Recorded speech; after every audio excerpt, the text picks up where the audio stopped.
tenemos pues un panel de lujo, empezando, y el orden aquí no es indicativo de todo, creo que todos son grandes juristas. Empezamos por el doctor Jorge Yeke, nos acompaña también Felipe Serrano, José Miguel de la Calle, Francisco Melo y Guillermo Sosa. Y pues yo voy a moderar. La idea es que vamos a tocar varios temas y al final pues ojalá nos ayuden con preguntas o con comentarios relacionados con este tema. Pero la idea es primero agotar esto con los panelistas y después que ustedes nos apoyen con sus preguntas. Entonces pues bienvenidos.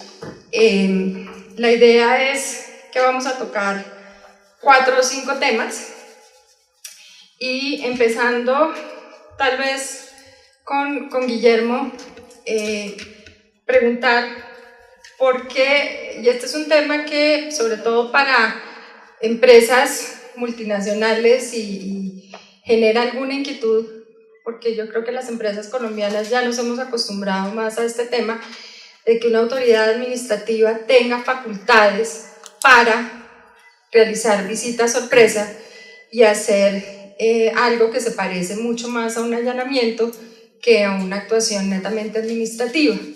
Entonces, pues sin duda el tema está regulado en la ley, pero tal vez hablando más filosóficamente, Guillermo, empezando por ti, ¿por qué tiene una autoridad administrativa facultades para hacer visitas sorpresa y recopilar información fuera del contexto de una orden o sin una orden judicial previa? De manera muy concreta, yo lo que considero, por supuesto aquí todas las opiniones son personales, es que efectivamente la ley le da un ámbito atributivo a la Superintendencia de Industria y Comercio de desarrollar visitas de inspección y de requerir información. Esa es una facultad que por mandato legal tiene la Superintendencia y la puede ejercer.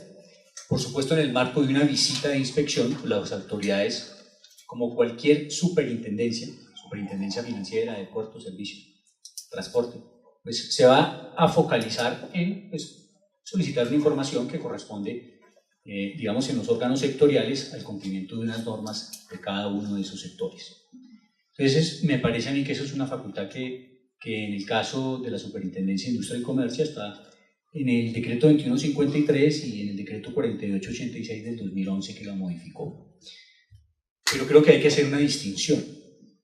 Y la distinción es, una cosa es ir a una autoridad administrativa o una empresa y pedir una documentación para que le sea exhibida o hacer un requerimiento para que se le entregue determinada información, una información precisa, una información específica. Eso es una cosa que corresponde al ámbito atributivo que le da la ley a la superintendencia. Otra cosa distinta es llegar a una empresa, pedir un computador, sacarle un backup o una copia de ese computador sobre toda la información que está y sobre los correos electrónicos que hay ahí para llevárselo a la superintendencia, analizar esa información, procesarla e imprimir unos correos electrónicos y utilizarlos como medio probatorio. Esa segunda actividad de ejercer una visita para copiar todo un disco duro y llevárselo a la autoridad de la competencia, en mi criterio, desborda de las facultades que la ley le da a la Superintendencia de Industria y Comercio. En mi criterio, esa información o podría entenderse cuando se la lleva la autoridad a sus oficinas, si la información se está extrayendo del servidor en tiempo real o si la información se está bajando de una nube, ahí podría haber un tema de interceptación de comunicaciones. Pero asumamos que no, que simplemente se está tomando la información, se está llevando y se está analizando una labor de búsqueda y verificación por parte de la autoridad en sus oficinas. Esa labor corresponde a una actividad de registro.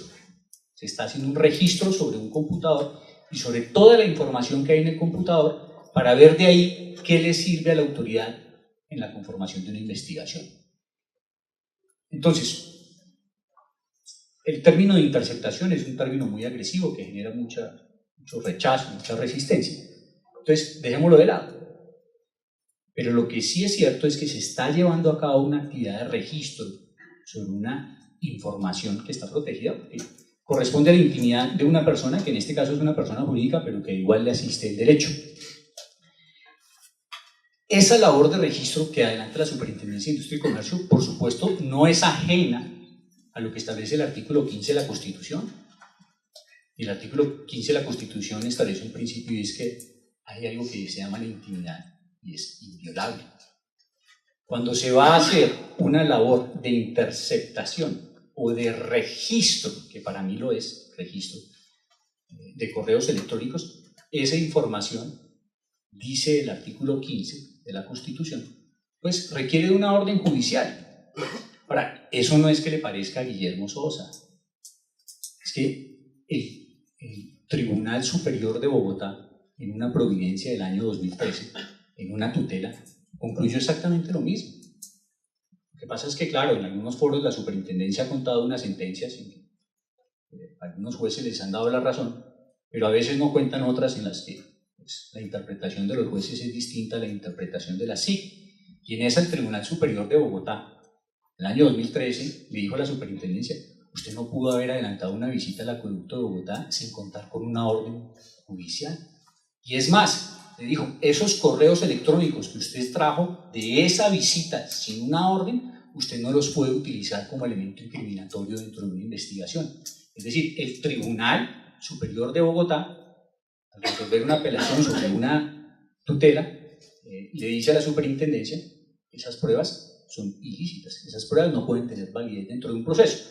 Ahora, infortunadamente, pues esa sentencia no ha subido a la Corte para revisión, pero si hay un pronunciamiento judicial de una autoridad que merece todo el respeto, y que esa autoridad es un juez, y que los jueces revisan las decisiones de las autoridades administrativas en Colombia. Entonces, para concluir mi pregunta, yo creo que la SIC tiene unas facultades de inspección, pero creo que cuando se copia un computador y se lo lleva a la entidad para hacer un registro, pues se está haciendo una actividad que requiere necesariamente de una autorización previa de un juez de la República. Gracias, Guillermo. Francisco, tú estás en la superintendencia. Cuéntanos qué opinas de esta posición que acaba de presentar el doctor Guillermo.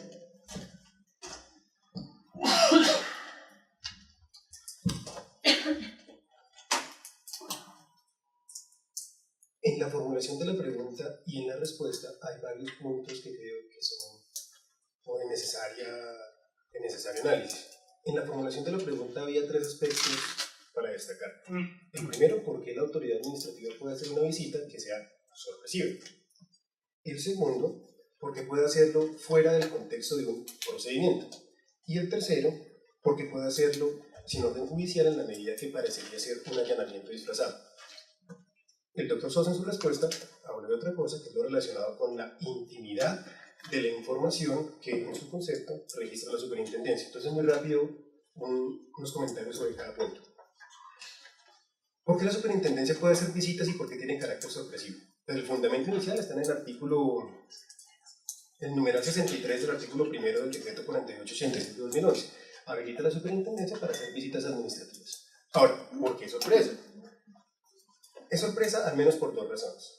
La razón número uno es que, de conformidad con el artículo 15 de la ley, el artículo 13 de la ley 155 de 1959, en la forma en que lo ha entendido, al menos el Tribunal Administrativo de Cundinamarca, y ahorita les doy el dato de la sentencia, considera que las actuaciones desarrolladas en el marco de la etapa de averiguación preliminar en el contexto de un procedimiento administrativo sancionatorio adelantado por la superintendencia tienen carácter reservado.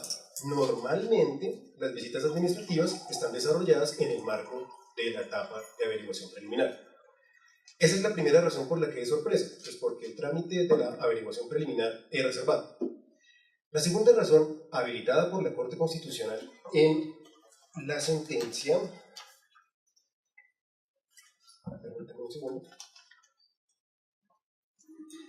SU 620 de 1996, es que las actuaciones que de manera unilateral desarrolla la administración en el contexto de procedimientos administrativos son absolutamente válidas porque persiguen una finalidad constitucional legítima. Tratamos de evitar que por alguna situación la prueba pueda perderse, la prueba pueda alterarse, en la medida en que la persona que debe soportar la visita pueda tener algún incentivo para eso. Entonces, el primer problema que estamos viendo en la pregunta es que sea sorpresivo. Es sorpresivo porque lo dice la ley y la razón por la que lo dice la ley persigue una finalidad constitucional legítima. El otro cuestionamiento estaba relacionado con que se hiciera por fuera del contexto de un proceso. Pues, por las razones que acabo de referir, eso no es cierto. Una visita administrativa siempre está contextualizada en el marco de un procedimiento administrativo sancionatorio cuando lo lleva a cabo la Superintendencia de Industria y Comercio. Lo que pasa es que se desarrolla en la etapa de averiguación preliminar de ese procedimiento y pues el investigado no se entera que hay una investigación. El otro aspecto estaba relacionado con el allanamiento. Con el tema del allanamiento hay varias cosas por decir. Con la ausencia de una orden judicial. Listo. Está bien. Déjame hablar primero del allanamiento, que usted había formulado la pregunta acerca de que esto tenía pisos de allanamiento. No, yo mencioné la palabra allanamiento, pero digamos es sin una orden judicial. Pero... Ok. Entonces hablemos de la orden judicial. Y ahí ya empiezo a hablar del tema de la intimidad que estaba hablando el doctor Sosa.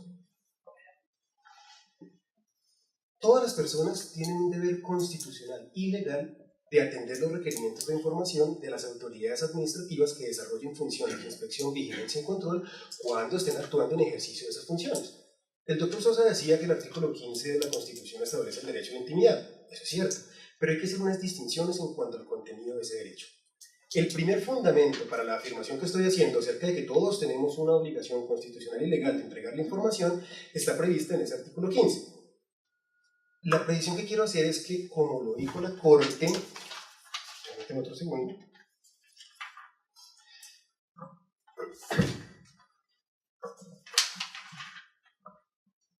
en la sentencia C-505 del 99 por parte de la Corte Constitucional, en la sentencia de la Corte Suprema de Justicia en la Sala de Casación Civil de 4 de septiembre de 2007, el expediente es 2007-230, del magistrado Arturo Solarte, y en la sentencia del Tribunal Administrativo de Cundinamarca, sección primera, subsección A, es una sentencia de abril 23 de 2015, expediente 2014-680, la jurisprudencia hizo una distinción que es muy importante para este tema de la intimidad. En el contexto del artículo 15 de la Constitución, usted puede distinguir dos tipos de información de carácter privado. La información absolutamente privada que requiere, para que accedamos a ella, la Constitución se dice interceptar, autorización judicial previa, que es la prevista en el penúltimo inciso del artículo 15. Y un segundo tipo de información privada está ya más relacionada con el ejercicio de una actividad comercial, empresarial, laboral de la persona, respecto de la cual esa persona tiene la obligación constitucional de entregar por requerimiento de una autoridad administrativa de inspección, vigilancia y control en ejercicio de sus funciones, como lo dice la ley, como lo dice la Constitución, que es el inciso final del artículo 15. Entonces, hay dos formas de información diferentes en el contexto del artículo 15 de la Constitución, no solo la información de carácter íntimo que sea inviolable. ¿Qué más dice la jurisprudencia en relación con eso? La información que las personas guardan en sus cuentas de correo electrónico que tengan carácter corporativo, aquellas cuentas de correo electrónico mediante las cuales desarrollan ese tipo de actividades empresariales, comerciales o laborales, es una información que está descrita no en el penúltimo inciso del derecho a la intimidad, en el último inciso relacionado con la información privada que uno tiene la carga de entregar.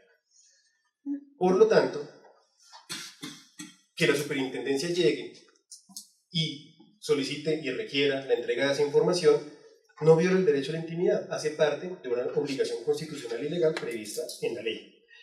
El segundo fundamento, en el decreto 4886, la regla que habilita la superintendencia para hacer requerimientos de información de toda la información que considere conducente, y el artículo 10 del artículo 15 de la ley 1581 de 2012 acerca de protección de datos personales, permite la recaudación de información por parte de autoridades administrativas que en ejercicio de sus funciones, y es una facultad que estuvo avalada por la Corte Constitucional, bueno, el dato se lo estoy viendo, en la sentencia de constitucionalidad que avaló ese pronunciamiento. Luego, que sea sorpresivo no tiene nada de raro, toca para proteger la prueba. Que no se haga dentro de un procedimiento, no es cierto, se hace dentro de un procedimiento. Que viola el derecho a intimidad, tampoco, se trata de información privada que tenemos la carga de entregar. A ver, yo voy a tratar de enfocar la cosa un poquito más, digamos, yo creo que hay una riña natural en estos temas entre el ser y el deber ser. Yo creo que el mundo ha evolucionado hacia la búsqueda de un derecho más garantista. Yo creo que hoy el deseo de que los procedimientos sean más garantistas es más elevado aún, y posiblemente este debate hay que darlo dos veces si tuviéramos, digamos, el tiempo, no solo viendo si bajo la ley actual colombiana es permitido o no hacer este tipo de visitas sorpresa, que a primera vista y desde el punto de vista formal existe el fundamento legal, en eso estamos de acuerdo, pero creo que aún yo voy a plantear dos tesis de fondo. En el deber ser, en el cómo debería ser nuestra legislación, creo que estamos muy lejos, y ya lo voy a exponer por qué. Yo creo que es totalmente insuficiente de garantismo el régimen colombiano. Es decir, desafortunadamente la manera como se llevan a cabo estas diligencias y la manera como están fundamentadas generan una serie de afectaciones a las garantías procesales mínimas que si tuviéramos la oportunidad de redactar nuevamente las normas o mejorar esas normas en un futuro, yo creo que hay mucho por mejorar. Y ahorita vuelvo a eso del que yo llamo el deber ser. Y vamos al ser, es decir, miremos lo que hoy hay, a ver si tiene o no vulneración de los principios jurídicos esenciales. Y yo creo que la forma, y lo digo con sentido autocrítico si se quiere, o con sentido de autoconstrucción, porque pues por supuesto estuve en la superintendencia y en el día de hoy soy capaz de decir, yo creo que la forma como se adelantan estas visitas sorpresa son atentatorias de varios principios jurídicos que hacen que no estén cumpliendo el ordenamiento jurídico en plenitud, y no por el hecho de que estén prohibidas per se. Yo creo que uno podría sostener desde el 48-86 que existen fundamentos para decir que se pueden hacer visitas sorpresa.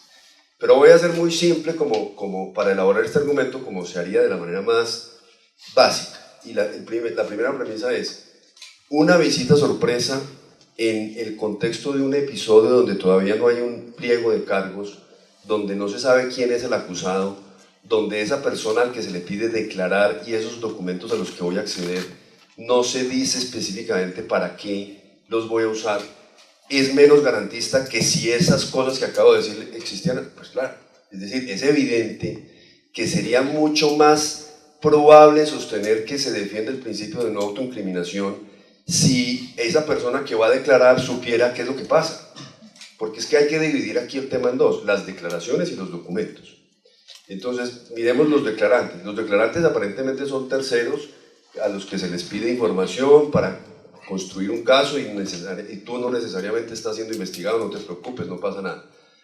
Pues no es cierto. Es decir, ¿para qué no nos digamos mentiras? Es probable que ese señor vaya a ser investigado el día de mañana. Y yo me pregunto, ¿cómo hace esa persona para, digamos, ejercer su derecho a no autoincriminarse si no tiene como referente un pliego de cargos que diga cuál es la investigación, porque en ese momento no lo hay?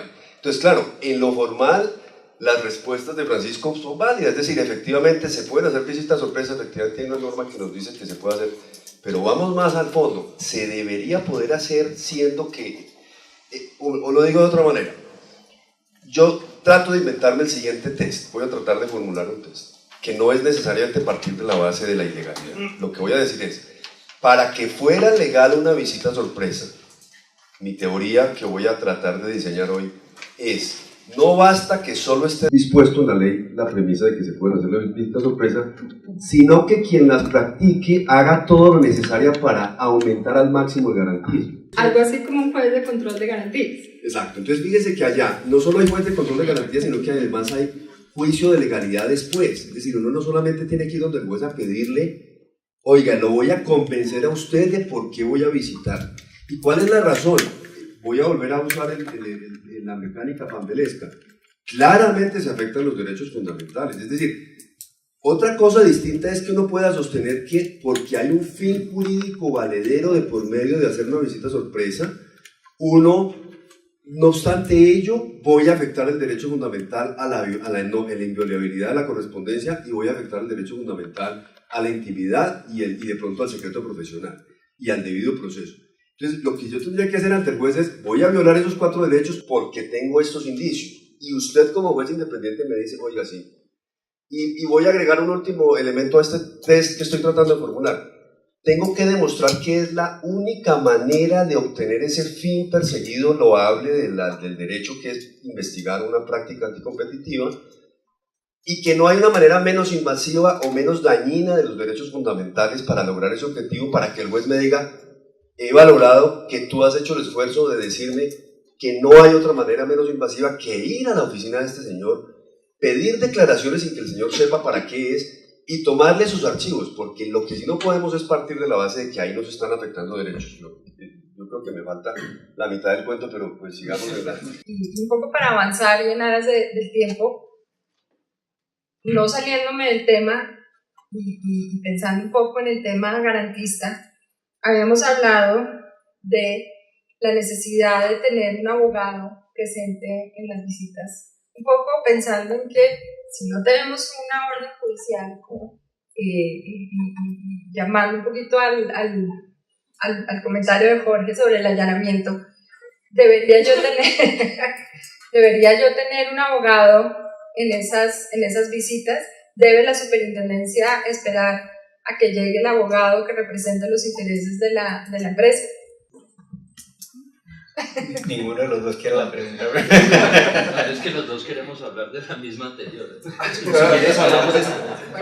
Bueno, denle rápidamente, igual después damos la vuelta. Es que estamos tratando de meter muchos temas en poquito tiempo. Yo aproximo el tema con dos premisas. La primera es que la calidad de una agencia de competencia depende de que tenga facultades suficientes para hacer investigaciones efectivas. Esa es la primera premisa. Y eso para mí significa que tenga facultades para hacer visitas de inspección no anunciadas. El punto es que debe haber un balance entre la efectividad de la agencia y los intereses legítimos. Entonces, para mí la aproximación al problema no es si deberían existir visitas de inspección no anunciadas, sino qué protocolos debieran seguir. Creo que en la mayoría de jurisdicciones casi que existe un consenso en el mundo de que las visitas de inspección no anunciadas son fundamentales para el régimen. Y el debate está en qué protocolos se deben seguir. Entonces yo me di a la tarea de mirar el primer problema, cuáles requieren orden judicial y cuáles no. Y si uno, la ICN hizo hace poco un estudio en el que estableció frente a 35 jurisdicciones, más o menos 14 requieren autorización de un juez. 12 no requieren sino autorización de la persona competente en la autoridad, ¿correcto? 3 no requieren nada, más o menos el funcionario que esté, ni siquiera lo que uno podría llamar un delegado, tendría que decidir esto.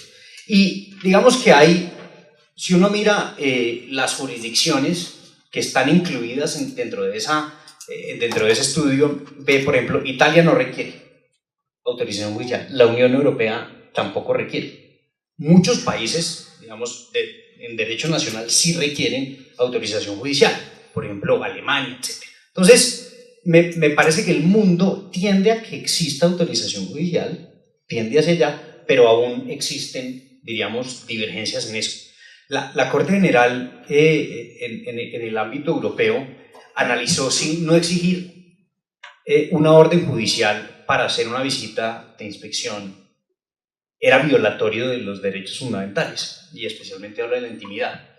Y la conclusión a la que llegaron, que no estoy haciendo un juicio de valor, la conclusión a la que llegaron fue que si existe la posibilidad de acudir a un juez en el escenario posterior, incluso en la sanción, existe un mecanismo suficiente para proteger el derecho fundamental. De manera que hay un debate en el mundo, hay unas que sí, otras que no, pero el mundo siento que tiende hacia la autorización judicial. Al enfoque garantista, de todas maneras, de que el juez revise la legalidad de eso. Diciendo que no pienso yo que sea, diríamos, absurdo que no se requiera autorización judicial o que la ley no lo requiera. yo creo que en este momento la ley, y hasta que la Corte Constitucional no diga lo contrario, es permitido. Yo lo que siento es que con el sistema administrativo que hay hoy, se puede ser mucho más garantista, dándole la propia autoridad a la orden de la visita de inspección un marco determinado, que es donde creo que sí coinciden todas las autoridades, y es en que la decisión que contiene la orden de inspección tenga la base legal, el destinatario, el asunto, algunas el mercado, la consecuencia de la desatención y el tiempo para hacerla. Y ahí me parece que yo creo que uno puede acotar más el problema sin necesidad de requerir autorización judicial.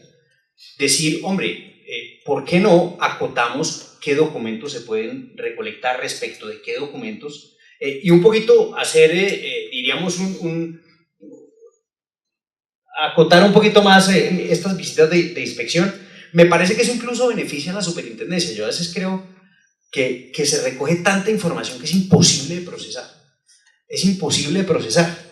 Y creo que si hubiese un poquito más de target frente a lo que se quiere obtener, la superintendencia sería muchísimo más efectiva. O sea, creo que beneficia tanto al potencial investigado como a la propia superintendencia.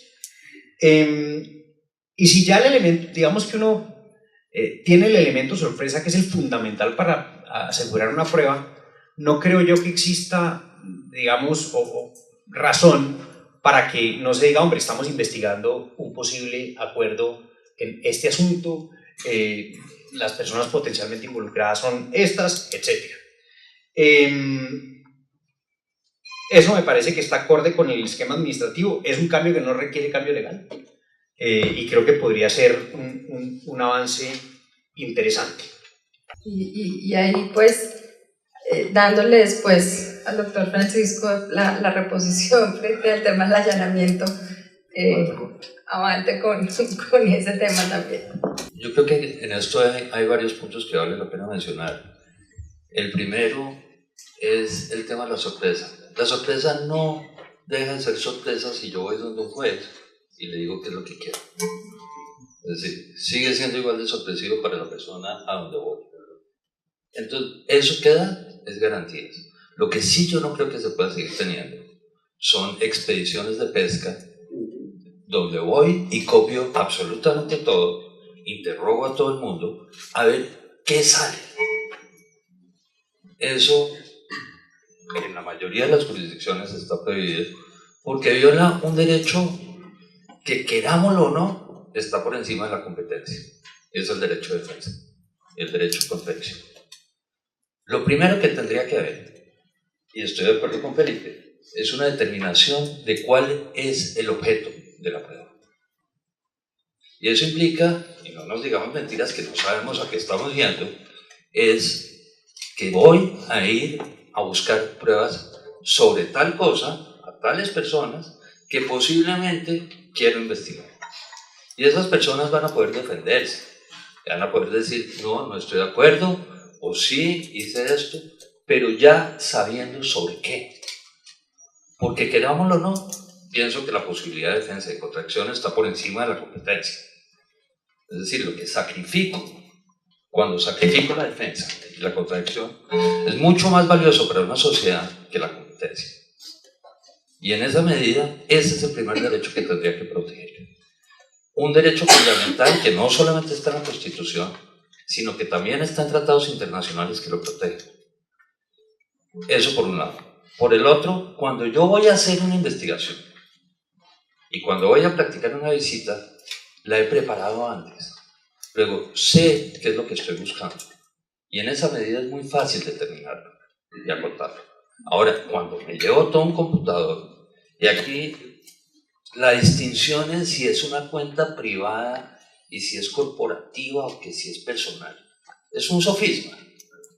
¿Cuántos de nosotros no tienen la declaración de renta y la manda por un correo que puede ser de una compañía?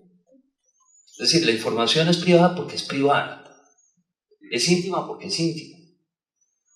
Si ahí incluyo, por ejemplo, temas de secreto profesional, el tema es todavía más complicado. El secreto se viola cuando se conoce. Y si la superintendencia o la autoridad que sea va a excluir un documento que está cobijado por reserva, por ejemplo, por secreto, lo primero que va a tener que hacer es mirarlo para saber si tiene secreto o no tiene secreto. Y si hace eso, ya se violó el secreto profesional. Entonces, creo que ese es un punto donde hay que tener muchísimo cuidado. Y esas investigaciones, donde llego a pescar, ¿cuántas de esas investigaciones, cuando practico, por ejemplo, un testimonio, no resulta en que esa persona está autoincriminándose en la misma declaración cuando no había una investigación abierta? Y que la investigación es reservada, sí, la investigación es reservada, pero ¿reservada para quién? ¿Para quién va a resultar investigado y no se puede defender? Esa persona sí tiene derecho a saber qué es lo que hay ahí y de qué se puede defender, inclusive, si no estoy mal, en los casos penales, inclusive. Cuando conoce que hay una investigación en su contra, se revela y puede conocer todo. Entonces, yo tendría y partiría de ese principio. Ahora, la última pregunta que me formuló Carolina, del tema del allanamiento. El allanamiento puedo expresarlo con palabras, pero si una persona va y porque no le abrieron la puerta voluntariamente o porque si él puede cerrar la puerta y no dejar entrar a alguien, eso no es allanamiento. Cuando en ese momento le estoy diciendo, si usted no me deja entrar, tiene hasta 100.000 salarios mínimos de multa, ese voluntario yo lo pondría entre comillas porque no creo que sea tan voluntario. El tema de la orden judicial, todavía entiendo yo, usted diría, es importante que pues, un juez dé la orden para que la visita se pueda hacer en la medida en que el artículo 28 de la Constitución dice que uno no puede violar el domicilio sin una orden de un juez. Esa es una primera imprecisión conceptual. Efectivamente, el artículo 28 de la Constitución dice que no se puede hacer no se puede invadir el domicilio, allanamiento de una persona si no hay orden previa de autoridad judicial. El tema es que el artículo 116 de la Constitución establece que dentro de las autoridades judiciales se cuenta la Fiscalía, que es la que da la orden para que la misma Fiscalía sea la que haga el allanamiento. Ni siquiera en el ámbito penal hay una intervención del juez para autorizar una visita. La intervención se hace por control posterior, después de que la visita se realiza. Por lo tanto, si en penal es posible que la Fiscalía pueda llegar a hacer una visita sin avisarle a nadie, ni siquiera al juez, con muchísimo mayor razón en el marco de un procedimiento administrativo sancionatorio. Segundo, el allanamiento. El allanamiento es un instrumento para lograr una inspección, instrumento procesal. La característica básica del allanamiento es la que se hace sin la autorización, sin la voluntad y en contra de la voluntad de quien lo lleva a cabo. El Consejo de Estado en sala de consulta y servicio civil dijo que no necesariamente cualquier actividad de la administración que suponga entrar al domicilio puede equipararse con el allanamiento. No es la autorización, no es la entrada al domicilio lo que hace el allanamiento, es la falta de voluntad.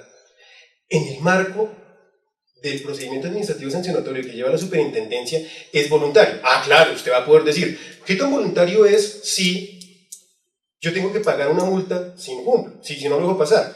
Pues de la misma forma que es voluntario que yo pague mi crédito hipotecario, porque si no, el banco me quita mi casa y la vende barata.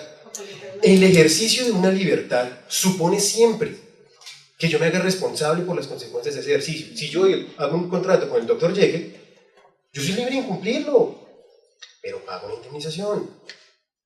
Lo mismo pasa acá. Usted es libre de no dejarme entrar si usted quiere. Ahora, eso de que usted no me deja entrar y yo le pongo una multa, no opera automáticamente. Se sigue un procedimiento administrativo sancionatorio en el marco del cual vamos a discutir las justificaciones de que no se haya dado autorización para la entrada de la superintendencia.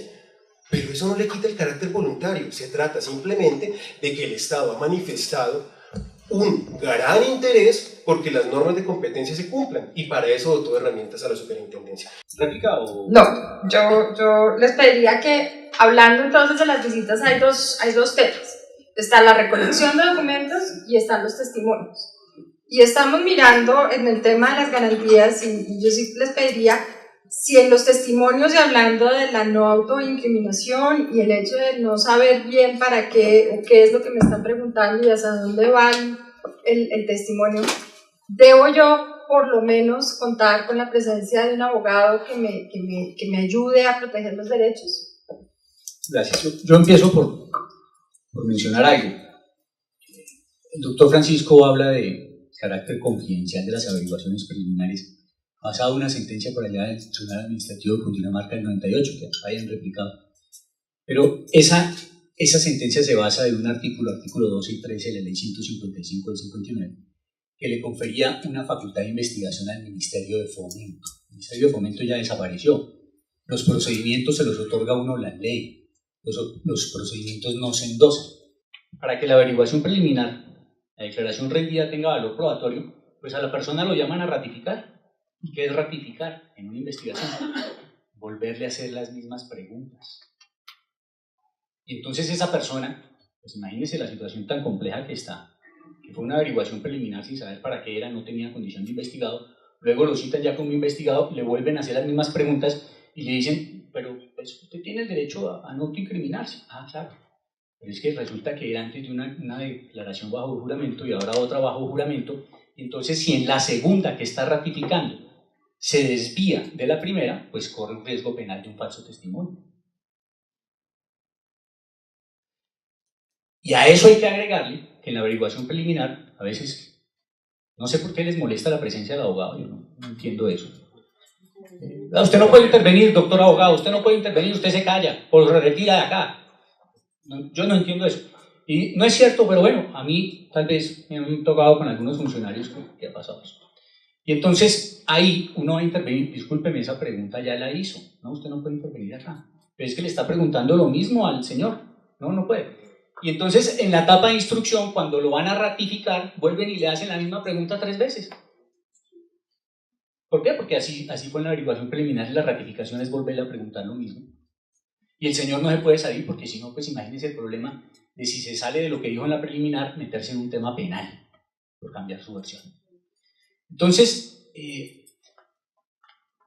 obviamente yo no discuto que la superintendencia no haga sus facultades, yo no discuto que no tenga facultad de inspección, no discuto que no se haga visitas, pero sí me parece supremamente complicado cuando en una averiguación preliminar se toman 10, 15 testimonios de las mismas personas que luego van a ser investigadas, porque sin lugar a dudas eso genera una cortapisa enorme para cualquier derecho de defensa, y en especial cuando en ese momento la intervención del abogado pues fue solamente de presencia, porque el abogado no puede intervenir en las averiguaciones preliminares cuando se toman declaraciones, no puede intervenir. El doctor Francisco, pues me alegra que, por lo menos lo que yo pienso es que, por sus gestos, es que dice que yo soy un mentiroso, entonces pues cambió la CIP, maravilloso que ya nos dejen intervenir en averiguaciones preliminares, que nos dejen contrainterrogar, que nos dejen decirle al despacho, por lo menos de manera respetuosa, que le está haciendo 3 veces la misma pregunta al señor, y que a veces también nos dejen decirle al despacho con todo respeto, mire, tal vez esa pregunta que usted está haciendo está partiendo de un supuesto y puede ser sugestiva. Entonces yo agradezco, me encanta que el doctor Francisco, aquí en presencia de todos, nos esté diciendo que podemos hacer eso en averiguación preliminar y que la superintendencia no tiene ningún reparo frente al particular. Doctor José Miguel, voy a rebajar acá. A ver, él acaba de hablar, doctor José Miguel. Bueno, dale, pero entonces déjennos a las personas. Pero perdón, estamos en un panel académico. ¿Listo? Muy rápido. Imagínese usted yo quisiera que me explicaran por qué cuando usted llega a una visita y no sabe si va a ser investigado o va a ser un tercero, no tiene forma de evitar su autoincriminación. La primera razón es, no sé si no lo han notado, la autoincriminación es un derecho que usted lo ampara independientemente de la calidad que usted tenga frente al proceso. En un proceso civil, la parte tiene derecho a una autoincriminación. Y el tercero también. En un procedimiento administrativo sancionatorio, el investigado tiene derecho a una autoincriminación. Y el tercero también. Segundo, yo no sé qué tipo de visitas ustedes han vivido. Aquí se han hablado muchos mitos. Pero en mi experiencia, cuando yo quisiera preguntarles, pónganse en los zapatos del tercero, absolutamente inocente, que llega a una visita y se enfrenta a lo siguiente. Hola, mucho gusto. Yo soy Francisco Mel. Vengo de la Superintendencia de Industria y Comercio, famosa represora de carteles empresariales. Me encargó el delegado para la protección de la competencia. Sí, el que persigue los carteles empresariales. Cuando yo voy a formular la pregunta, ¿no? Yo me imagino que se puede hacer de una de dos formas. Forma número 1, ¿usted está en un cartel empresarial? Si ese señor no sabe que probablemente si dice que sí se está autoincriminando, ese señor probablemente tenga problemas. Y no se resolucionan con la ley. Opción número 2, señor, ¿cómo está? Muy bien. ¿Usted qué hace? No, yo hago esto. ¿Y sus funciones? Esto. ¿Y su empresa qué se dedica a esto? ¿Qué competidores tiene? X, Y, Z. ¿Se ha reunido con ellos? Si ese señor no sabe que la Superintendencia de Industria y Comercio, famosa represora de carteles, en un caso encargado por el delegado para la protección de la competencia, en la que le están preguntando por los competidores y le están preguntando si se reúne con ellos, probablemente se autoincrimine, tiene problemas. Tercera cosa, yo la verdad no me imagino ustedes qué harían si supieran que se le pregunta. Les puedo decir 3 casos porque yo sé qué es lo que hacen las personas cuando se le preguntan. No es que yo sea malo, es que el investigado es humano. Caso número 1. Un señor sabía que íbamos con un computador, la alcaldía del municipio. A mí me cuentan que ahí está el video del señor corriendo con el computador. No sé si pasó cuando usted era superintendente. Caso número 2. Presidente de una multinacional. Se enteró que íbamos. Vienen para el tema X. Este señor le envió un correo a todos sus funcionarios. 2 opciones de qué dijo el correo. Opción número 1. Señores, por favor, la superintendencia viene para el tema X. Les ruego el favor de que le faciliten absolutamente toda la información incriminatoria que yo tengo ahí. Opción número 2. Carajo, la superintendencia viene por el tema X. Hágame el favor y borra toda la información y bórreme también este mensaje. Como ustedes supondrán, pasó la opción 2. Él mantiene un proceso penal por eso. Caso número 3. Cártel de los pañales. Visita a Tecnoquímicas. Ernesto Trujillo. Hola, ¿cómo llama usted? Yo me llamo Ernesto Trujillo. ¿Dónde trabaja? Yo trabajo en Tecnoquímicas. Y Tecnoquímicas es lo mismo que Tecnosur. O sea, si usted de verdad le tienen que decir para qué vengo, para preguntarle cómo se llama y en qué trabaja, usted no quiere para eso, para defenderse. Declaración en el marco de la investigación. Bueno, ¿usted cómo se llama? Pues, milagrosamente el man todavía se llamaba Ernesto Trujillo.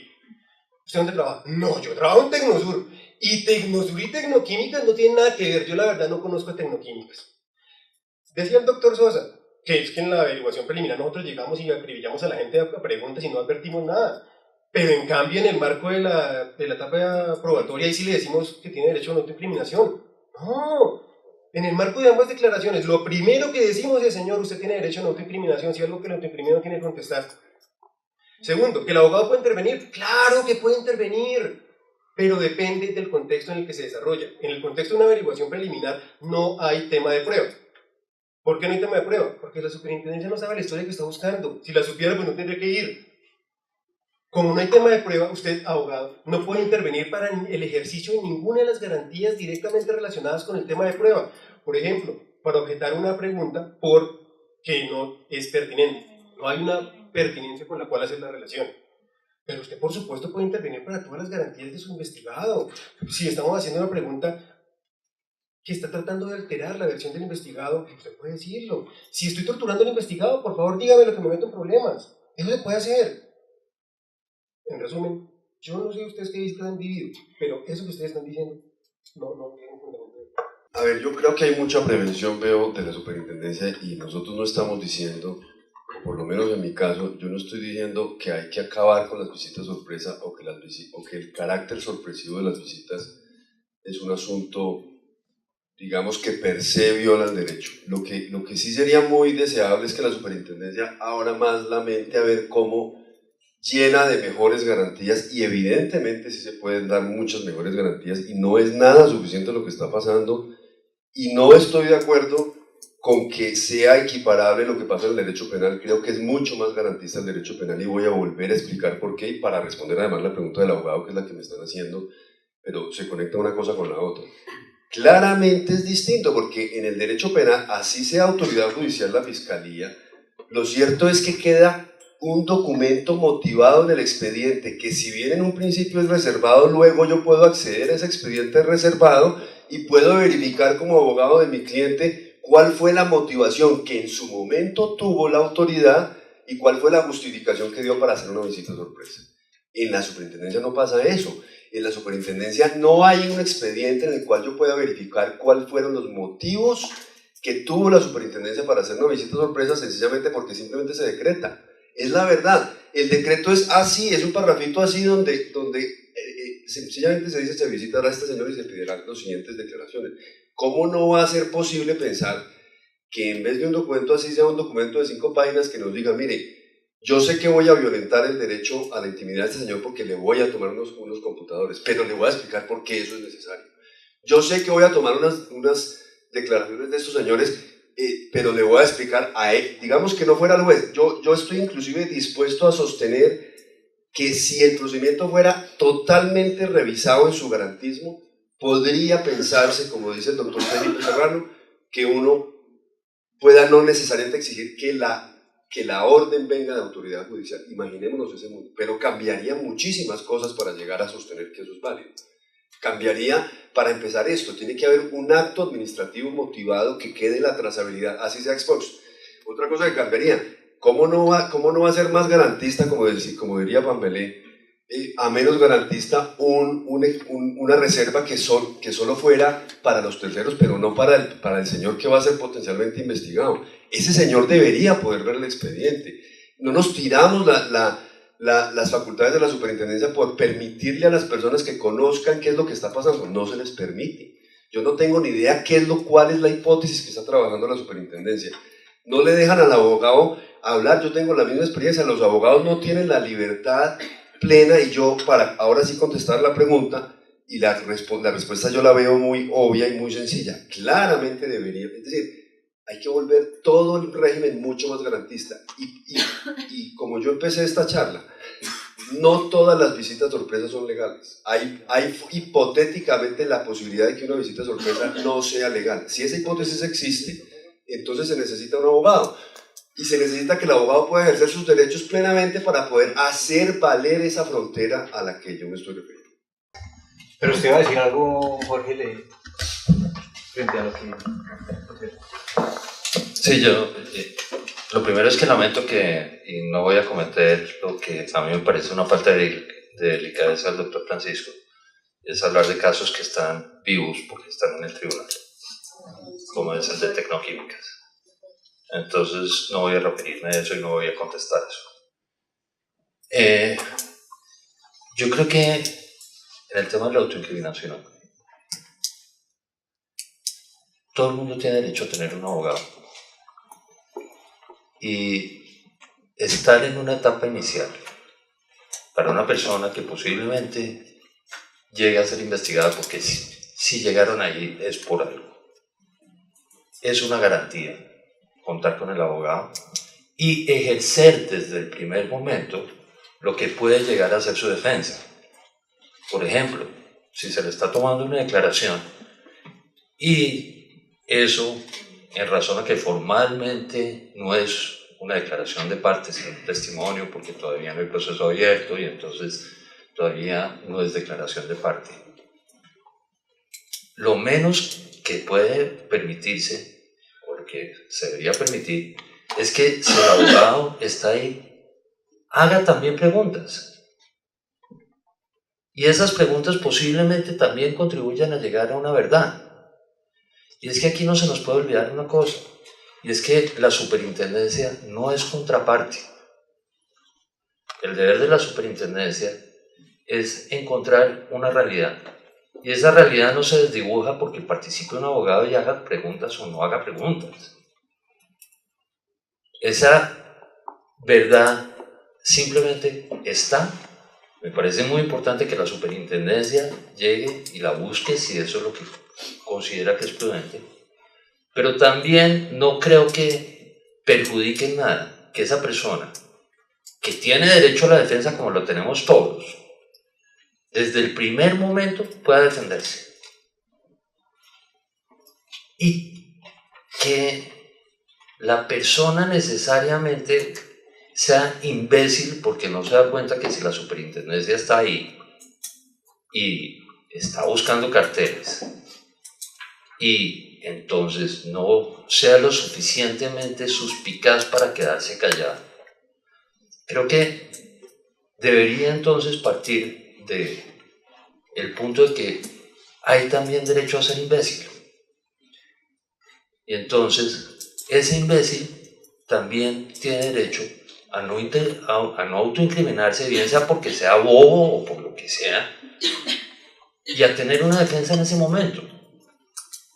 Y esa defensa se la brinda una persona profesional en un tema en el que puede que él sea abogado o que no lo sea, pero que sí tiene derecho, porque es humano, a un tercero que no está comprometido y que más fácilmente puede ver las cosas que aquella persona que está muerta del susto y que está respondiendo. Entonces creo que eso y ese tema de garantismo es el que va a contribuir. Y no creo que sea necesario que todos nos sintamos como partes y contrapartes. Y parto de esa base. La superintendencia no es y no tiene por qué sentirse tampoco como contraparte. Y en esa medida, facilitar, hallar la verdad y facilitar a la persona desde el comienzo su defensa es lo que debería corresponder. Si bien hay espacio para mejorar ciertas cosas en el procedimiento, yo creo que debemos tener cuidado con no hacer inoperante el sistema. Mejor dicho, me parece que uno puede pensar en algunas modificaciones sin sacrificar la efectividad de la superintendencia, un poco en la línea en la que está José Miguel. Eso en primer lugar. En segundo lugar, yo sí creo, digamos, soy un convencido de las visitas de inspección anticipadas como política independientemente de cómo se hagan. Es decir, que deben existir. Yo no sé si requieren una autorización. En este momento no requieren autorización judicial, pero si deberían o no deberían, ese es un debate. Pero me parece que uno no debería perder de vista que eso debe existir para que el régimen funcione. O sea, uno no va a conseguir pruebas con cartas. Eso en primer lugar. En segundo lugar, me parece que uno tiene derecho a defenderse de las pruebas que se allegan en su contra. Y no simplemente a defenderse de las pruebas en abstracto. Y creo que yo estoy de acuerdo con la intervención del abogado, y creo que la Super también, con la intervención de los abogados en las visitas administrativas. Tal vez hay que afinar la mecánica de cómo se está haciendo. Me parece que puede haber asimetrías. Creo que uno sí se debería poder oponer a un tema de autoincriminación. Ahí habría que mirar cómo se hace cuando no está definido el objeto de la visita. Me parece que ahí tal vez uno debería decir, si abro la puerta que alguien se defienda de no autoincriminación, debería definir el objeto de la visita o no. Esa prueba no podría utilizarse. O si simplemente esa prueba no podría utilizarse. Mejor dicho, estoy de acuerdo en que hay que hacer se pueden plantear unos ajustes que yo creo que son por el bien de la Super además, pero me parece que no podemos tirar el péndulo para el otro lado para volver el sistema o el régimen absolutamente inefectivo, digamos. Y yo me pregunto una cosa, acá hemos hablado, digamos, de ilegalidades, nulidades, allanamientos, etc. Y me impresiona que el sistema judicial colombiano, si eso es de esa forma flagrante, no haya dicho nada. O digamos, hay algunas decisiones aisladas, pero todos acá han ejercido sus acciones de nulidad. Sí, entonces, o está fallando la comunidad jurídica en sus argumentos, o sencillamente no tiene razón. O estamos en la mitad, o qué es lo que hay. Entonces, mi llamado es, estoy totalmente de acuerdo con que uno puede hacer ciertos ajustes, pero me parece que no es justo calificar de ridículo o absurdo lo que hace la superintendencia en este momento. No me parece. Gracias, Felipe. En algunas jurisdicciones, cuando se va a recaudar la información se surge un proceso de selección durante la misma visita para revisar qué información se va a llevar la autoridad administrativa. Es decir, el proceso de revisión de la información y, si se quiere, los correos electrónicos o de los conceptos que llevan el sello de confidencial y reservado por parte del abogado, se hace como parte de la visita administrativa. Esto tiene unos problemas porque a veces las visitas duran mucho más de lo que están durando aquí en Colombia, pero desde el punto de vista garantista, por lo menos ayudan a que tanto la autoridad logre llevarse aquella información que es relevante para la investigación que está haciendo y que el investigado no tenga la incertidumbre de pensar qué más se pudieron haber llevado en esa toma de información. Frente a la información que la superintendencia puede recaudar, y dado que no se está especificando cuál es el motivo de la visita, ¿podría la superintendencia utilizar esa información recaudada para una visita X en un procedimiento de investigación Y? Bueno, varias cosas. Yo creo que aquí se está reduciendo el debate a un blanco y negro, la inoperancia de la entidad con los derechos fundamentales. Yo creo que no son excluyentes. Una entidad puede ser operante y respetar los derechos fundamentales, número uno. Yo tengo la fortuna que este debate lo he dado varias veces con el doctor Francisco y él tiene su posición, por supuesto, contraria a la mía. Y es, en el artículo primero del 4866, numeral 62, dice, efectivamente, la superintendencia puede hacer visitas, recaudar información, pero dice la que sea conducente.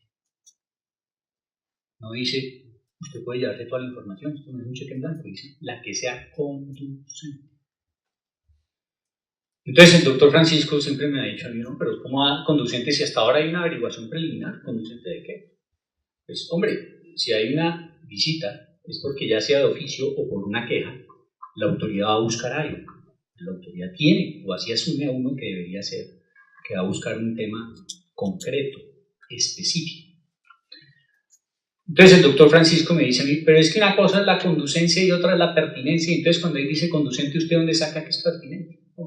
Yo creo que el que escribió esa norma no estaba haciendo esa disquisición procesal, él estaba pensando en garantías. ¿Qué garantía? La garantía de que la autoridad vaya con un objeto demarcado, la garantía de que el administrado únicamente le tiene una información también demarcada dentro de eso que motivó el inicio de la averiguación preliminar. Y entonces, una visita, una inspección in situ, supone que la autoridad va y mira en el lugar, mira los documentos, puede revisar correos electrónicos, pero ahí, con filtros, dependiendo del objeto de la visita. Entonces, si está buscando un acuerdo de precios, por los filtros, acuerdo de precios, Pepe y Juan, y busca ahí, en el lugar. Pero eso es distinto a coger y llevarse todo el computador que tiene toda la información y analizarlo en su empresa, en sus entidades. Frente ya a la pregunta concreta de Carolina, que se demore mucho, que se demore poco, eso no importa. Es que ¿quién dijo entonces que porque, pues para que los funcionarios no, o los empleados de la empresa no se cansen, entonces que se lleven todo y sin saber por qué ni para qué? Entonces yo sí creo que una visita es mirar en el lugar, porque si no, entonces no hagan visitas y manden un correo y digan, mándeme el computador, ¿para qué la visita? Sobra. Ahora, a mí sí me parece muy complejo la pregunta que hace Carolina, y es que se llegara a recaudar un elemento probatorio y se le dé un curso distinto. Pero todo deriva del origen, y es que hacen la visita y uno no sabe para qué es. No se sabe cuál es el espectro, no se sabe cuál es el límite, nadie lo... Entonces, lo que dice el doctor Jekyll, pues, de pesca. Entonces, de pronto vamos a buscar un acuerdo de precios, pero, ay, vean, encontré esto que es un acto anticompetitivo. O, ay, vean, encontré esto que es un tema de consumidor. A mí eso no se podría hacer. Porque para mí, la visita debe estar delimitada por un objeto y por una conducencia, que es lo que dice el 4866, más allá de las disquisiciones de si es pertinencia o conducencia. La forma de integrar el procedimiento en los vacíos, en las lagunas, es siendo garantista. Y yo creo que en eso, pues, hay dos orillas en las que están paradas la autoridad y los administrados. Y lo veo porque es lo que yo he intercambiado con varios de mis colegas, lo que se le ha dicho a la SIC en varios de los foros. Y también del otro lado veo a la SIC en una posición reactiva, en una posición en que se siente atacada, que claro que lo es, pero digamos que hay unas razones. Digamos que aquí la razón no es para que la autoridad no funcione, aquí la razón no es para ocultar carteles, aquí la razón no es para evadir responsabilidad. Lo que se está debatiendo es que la autoridad actúe, que la autoridad sancione con todo el rigor, pero eso no es excluyente de la aplicación de los derechos fundamentales.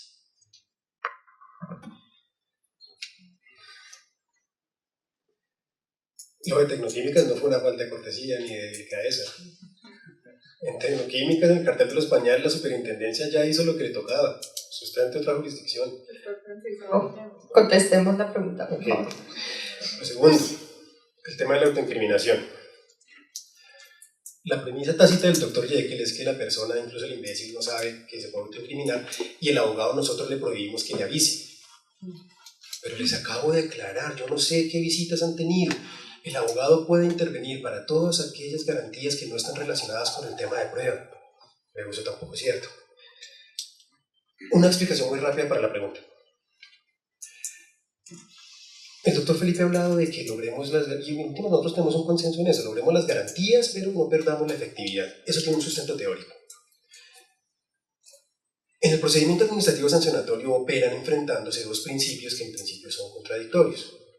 Por un lado, lo que dice la Corte sobre ese particular es que en un procedimiento administrativo sancionatorio se armonizan, por un lado, las necesidades de la función administrativa, previstas en el artículo 209 de la Constitución, eficiencia, eficacia, que la cosa sirva, claro, que cojamos el cartel si está.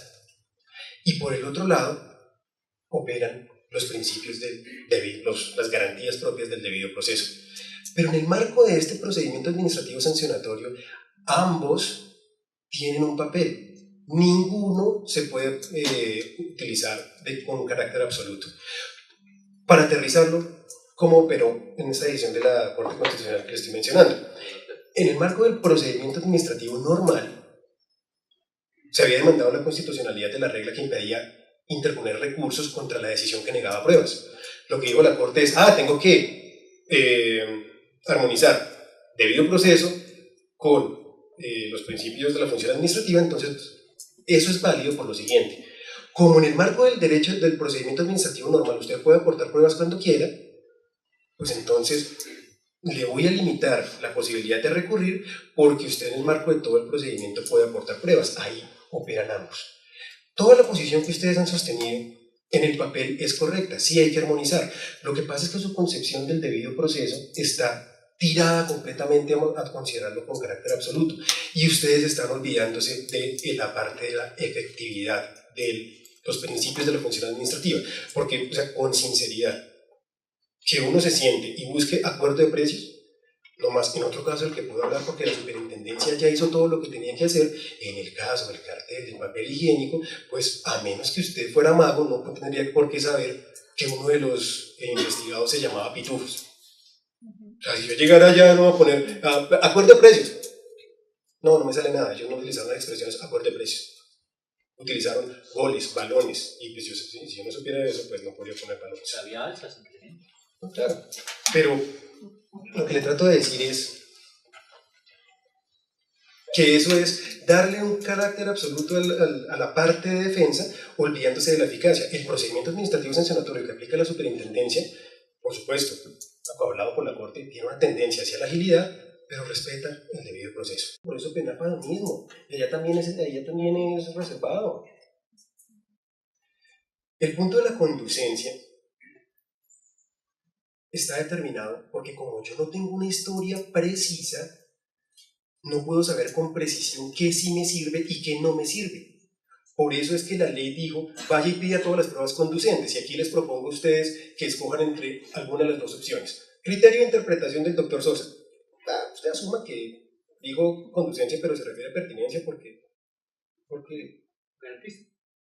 no, eso no tiene nada que ver con las garantías, pero porque a mí me parece que es pertinencia. Y el que yo les propongo es un criterio de interpretación sistemática.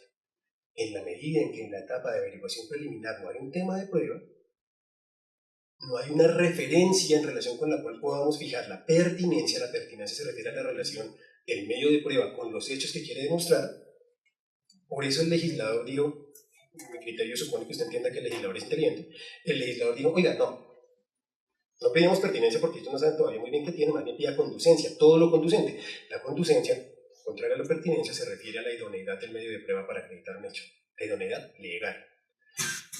Dice conducencia porque ahí no sabemos bien qué es lo que estamos buscando, tratamos de establecer si existe un comportamiento restrictivo y por eso podemos pedir todas las pruebas que sean conducentes para ese propósito. Eso no es violación del derecho, del debido proceso, es la ponderación, la armonización de las garantías incorporadas en el debido proceso en un marco en el que necesariamente la función administrativa debe poder operar. Todo esto para decir, ustedes han propuesto, yo quisiera formularles entonces la pregunta, ¿cómo harían ustedes para sacar la información? Usted dice, venga, esta sí se la contesto. Usted dice, yo me siento allá, y es que a los funcionarios les da pereza quedarse allá en la empresa visitada. Cualquier persona que haya soportado una visita, o sea, si en serio, ustedes ven a algún funcionario de los míos que les da pereza, me avisan, pero mis funcionarios están allá incluso hasta la madrugada. O sea, pereza no hay. Lo que pasa es que hay una imposibilidad fáctica de quedarnos mirando el proceso y no somos tan inocentes para pensar que todo el mundo dice, compañero, ¿por qué no hacemos un acuerdo de precios y nos comunicamos a través de correos electrónicos con asunto acuerdo de precios para efectos de poder desarrollar nuestro comportamiento anticompetitivo? De tal forma que cuando venga la superintendencia ponga comportamiento anticompetitivo y nos cojan a todos. Así no funciona la vida. Entonces no nos da pereza, es que en la vida real no hay forma de hacerlo ahí en la audiencia, ahí en la visita. Esa información hay que llevársela. Yo creo que la respuesta que usted da, Francisco, es precisamente lo que, a juicio mío personal, es lo que me parece que demuestra que es insuficiente, porque si la respuesta es no hay problema de conducencia y se pueden usar las pruebas de un procedimiento para otro, porque como en ese momento la averiguación preliminar no tiene un norte claro y es un terreno abierto, pues eso es lo que no nos gusta. Es que lo que hay que acabar es que la averiguación preliminar sea un terreno abierto sin norte preciso. El hecho de que haya visitas sorpresa no es suficiente argumento para sostener que haya investigaciones sorpresa. Lo que debe ser sorpresivo es la visita sorpresa, pero la investigación debe tener una trazabilidad, un marco de acción. Les leo, por ejemplo, el artículo, perdón, esto es muy corto, el artículo 221 del Código de Procedimiento Penal dice, bueno, y el 219 primero dice que deben existir motivos razonablemente fundados, esto es para regular cómo se deben hacer las visitas o allanamientos en el derecho penal, entonces debe haber motivos razonablemente fundados, y luego el 221 dice, y además de fundados esos motivos, deberán ser respaldados al menos en informes de policía judicial, declaraciones juradas de testigo o informantes u otros elementos materiales probatorios. Lo que estamos clamando es porque la actuación de la superintendencia, que tiene que seguir siendo sorpresiva, esté precedida de un marco jurídico muy concreto que nos diga para qué van a hacer esa visita, qué buscan, qué se pretende, y yo no estoy diciendo que eso se le cuente antes al señor que lo van a visitar, yo no estoy pretendiendo que se tire el carácter sorpresivo de la visita. Lo que necesitamos es que haya un control de legalidad posterior verificable, que luego un juez, si es que va a haber juez, o luego los abogados puedan poder saber, bueno, un momentico, usted ya me hizo la visita y ya pasó. ¿Cómo voy a verificar si el objeto que usted pretendía fue realmente lo que se realizó? No tengo manera hoy, es la verdad, yo no tengo forma de tomar un documento de la superintendencia para poder verificar si se cumplieron los parámetros del derecho sancionatorio, penal, como se quiera, de la función de policía judicial y saber si se cumplieron esas garantías. No lo sé, no lo tengo manera. Un día le preguntaba a un colega nuestro de la firma de abogados en Madrid que cómo hacían, por ejemplo, para el secreto profesional, para buscar salvaguardar el secreto profesional. Y me contaba una cosa interesante. Uno, que no hacen pescas, es decir, lo que dice el doctor Jekyll es muy claro, no se deben hacer pescas. Las pescas, pronostiquemos, tarde o temprano deberían ser proscritas en todo el derecho mundial de la competencia. Las pescas no es una manera correcta de garantizarle los derechos a las personas. Debe haber un indicio claro que nos dé fundamento para ir donde fulano persiguiendo tal cosa. Y sí, sorpresivamente, pero que quede el rastro de la trazabilidad. Entonces, ¿qué me contestaba mi colega? Me decía, por ejemplo, si la persona en la visita dice que tal documento, que se llama tal cosa, que está en el archivo tal, es una relación con el abogado o está protegido por el secreto profesional, no lo pueden abrir. ¿Qué es lo que hacen? Lo sacan sin abrirlo, lo meten en un sobre cerrado, lo sellan con unos testigos y se lo mandan a un juez.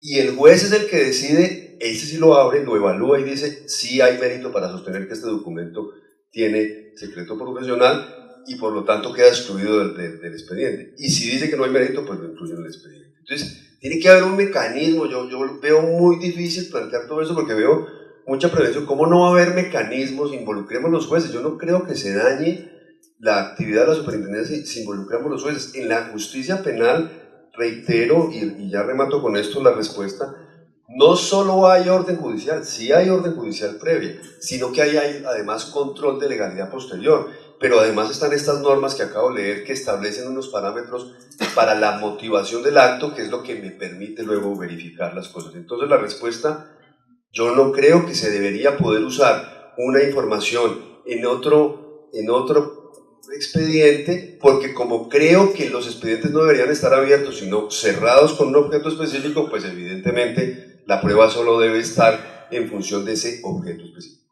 Yo creo que uno debe diferenciar entre si debería... Siempre que una autoridad administrativa como la superintendencia hace una visita es porque tiene algo en mente. Es decir, siempre dice, estuvimos vigilando los precios en esto, las evoluciones, entonces acá puede haber un cartel en X producto o puede haber un abuso en Y producto, de manera que eso sí podría estar incluido, diríamos, en el objeto de la visita, como objeto amplio. Y creo que eso le daría un marco interesante. Ahora, eso no implica, hacer eso, que a mí me parece que podría ser adecuado, no implica que toda la visita tenga que hacerse en la oficina, etcétera, o que la búsqueda de la información tenga que ser simplemente poniendo un cartel de precios, etcétera. Ninguna autoridad lo hace hoy. Si bien las autoridades tienen un marco determinado y buscan dentro de una amplitud, diríamos, una infracción, naturalmente tienen que llevarse, entre otras cosas porque requiere una tecnología determinada para la búsqueda de toda esa información, para saber si hay alguna prueba que incrimine a alguien, tiene que llevarse la información de las oficinas. Eso me parece que no riñe con el hecho de definir, así sea de forma amplia, la visita. Creo que podría darnos un marco más interesante, que incluso le podría a uno dar una intervención como abogado mayor frente a las preguntas que se hacen. Ahora, la pregunta que yo me hago frente a eso es: ¿qué pasa si la autoridad se lleva información que consultó, donde cree que existe un cartel, se lleva bastante información, y encuentra otra infracción? ¿Debería una autoridad administrativa prevenirse de sancionar una infracción si la encontró ejerciendo, como diríamos, dice el manual, la búsqueda de unas pruebas determinadas?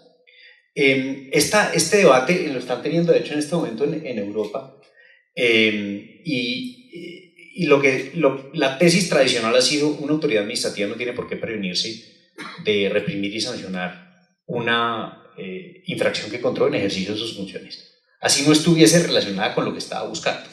Lo que sí no puede pasar, dice esa tesis, es que se busque absolutamente todo, ¿correcto? Entonces me parece que ahí nuevamente, volviendo a la posición que he sostenido durante este panel, podemos ir acotando ciertos temas que pueden llegar a ser más garantistas sin sacrificar efectivamente la posibilidad de que la superintendencia aplique las normas de competencia. Frente al tema de la reserva, digamos, de la información, y en particular el privilegio de cliente-abogado. Lo que yo pensaba es que la Super estaba de acuerdo con que no podía haber, diríamos, o no podía utilizar un documento que tenga privilegio cliente-abogado. Y creo que el mundo tiene un acuerdo en eso. O sea, definitivamente eso no se puede utilizar ni se puede ver. El punto es cómo verifica uno que efectivamente ese documento tiene privilegio cliente-abogado.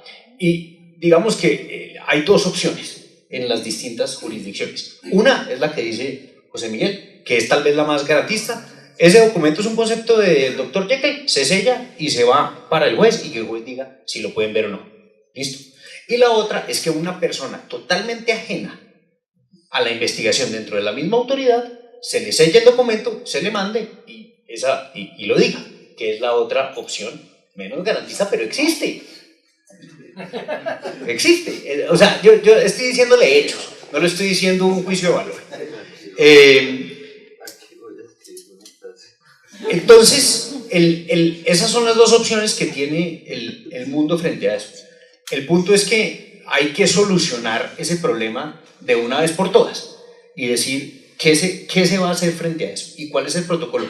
Y cuál es el protocolo no solamente frente a qué pasa con los documentos que tienen ese privilegio, sino además cuándo lo tienen. Los abogados internos, los in-house, ¿están cubiertos por ese privilegio? ¿Sí o no? La mayoría de las jurisdicciones no los incluyen. La mayoría no los incluyen. Estados Unidos y la CMA en Londres sí los incluyen, pero muchas no los incluyen. Yo no estoy diciendo que estoy en desacuerdo, no. Le estoy diciendo unos hechos. No, esta es una pregunta dirigida al doctor Melo por un tema que me llamó mucho la atención. Bueno, a cualquiera. Básicamente el tema se resume así, de todos los que tenía. Se ha dicho que las visitas son voluntarias y que claramente, se descuenta el tiempo, ¿no? Y que claramente yo estoy en mi derecho de decidir si la admito o no, aún a riesgo de que me sancionen. Pero si eso es así, aquí viene la pregunta, yo pensaría que a mí no me pueden sancionar por ejercer un derecho. Es lo mismo que si yo tengo el derecho de no autoincriminación y decido acogerme a él, pues a mí no me pueden sancionar por acogerme un derecho de autoincriminación y decir que usted está obstruyendo la justicia, porque estoy ejerciendo una garantía constitucional que es incompatible con cualquier obstrucción. Entonces la pregunta de fondo es, más bien, si yo estoy ejerciendo un derecho y si realmente el tema es voluntario, la interpretación más bien no debiera ser, es que entonces a mí no me pueden sancionar precisamente porque estoy ejerciendo un derecho, ¿no? Esa es la pregunta. Y más o menos, y simplemente para ir un tema de Felipe, en 2 minutos, el tema de las garantías, lo digo sin un tema, es, las garantías no son solo para el investigador, para la superintendencia también. ¿Por qué? Porque en la medida en que sea un proceso garantista, la superintendencia va a asegurar que sus decisiones van a ser invulnerables. Y probablemente lo que dice el doctor Serrano, ¿por qué la justicia no lo ha dicho? No, sí lo ha dicho. Yo por lo menos tengo 3 casos de los que no quiero referirme, que los he demandado y todos los he ganado. Pero, final, ¿por qué no lo ha dicho? Porque es que un proceso se demora 10 años. Y a duras penas hasta ahora se están evacuando muchas de las cosas que vienen de atrás. Entonces eso es importante tener en cuenta. ¿Para qué? Las garantías no son un tema de abogados ni de investigados. Las garantías yo creo que son garantías para la superintendencia también, en el sentido de que sus decisiones queden blindadas y sean invulnerables ante cualquier ataque posterior. Pero reitero la pregunta que iba a hacer. Gracias. Usted tiene parcialmente razón, pero la afirmación como ninguna no puede ser absoluta. Hay casos en los que el ejercicio de un derecho genera responsabilidad. Mi ejemplo, el incumplimiento mío en un contrato que tuviera con el Dr. Jekyll. Yo soy libre, pero genera para mí una consecuencia que debo asumir. En el marco de una visita administrativa, por supuesto, si usted está ejerciendo un derecho como el de no autoincriminación, por ese derecho usted no podría ser sancionado. La discusión es, o le pongo un ejemplo un poco más controvertido, la intimidad. La discusión es si esa valoración suya de que está ejerciendo el derecho a la intimidad es o no correcta, con base en los fundamentos que les había comentado, pues con base en el artículo 15 de la Constitución. ¿Quién lo decide en ese primer momento? Sí, por supuesto, la superintendencia. Aquí ustedes han dicho que es importante la intervención del juez, pero las actuaciones de la superintendencia, todas, tienen control posterior. Cuando vamos a la visita y el delegado decide, el delegado lo primero que tiene que hacer es verificar la validez de las pruebas, lo que supone verificar la validez de su adquisición. Primer control.